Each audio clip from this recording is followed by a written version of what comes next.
ఇప్పుడు అదంతా కూడా వరద నీళ్ళతో మునిగిపోయే ప్రాంతం ఆ నీరుకొండ దాకా కూడా. అయితే తర్వాత కాలంలో ఒక కాంగ్రెస్ ఎంపీ చొక్కారవో సంథింగ్ ఎవరో ఒక ఎమ్మెల్యే గెలిచినటువంటి ఆయన అక్కడ కరకట్ట వేయించాడు.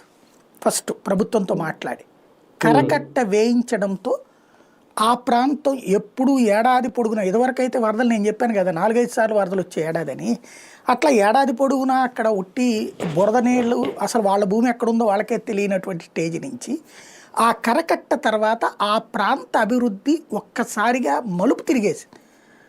ఆ ఎంపీని ఆ ఎమ్మెల్యేని గుర్తుపెట్టుకున్నారో కూడా లేదో తెలియదు. అప్పుడున్న ఎంపీ ఎమ్మెల్యే కలిసి చేశారనమాట. అది ఆ పాత వాళ్ళు చెప్తారు ఆ విషయం. ఆ ప్రాంతానికి సంబంధించినటువంటి వాళ్ళు 50 ఏళ్ల క్రితం ఉన్న వాళ్ళు అడిగితే చెప్తారు. అది ఒక 40-50 ఏళ్ల క్రితం జరిగింది ఆ చర్య. అప్పుడు ఏది జాతీయ స్థాయిలో ఉన్నటువంటి పలుకుబడితో చేసినటువంటి పని అనమాట. ఆ కరకట్ట ఏది తెలుగుదేశం కూడా పుట్టక ముందు వచ్చినటువంటిది అది అక్కడ. ఆ కరకట్ట వేశాక జరిగింది ఏంటయ్యా అంటే, ఈ వరద నీళ్ళు ఎప్పుడైతే నియంత్రణ అయిపోయినాయో ఆ ప్రాంతం ఒక్కసారిగా సస్యశ్యామలమైంది. ఎందుకని?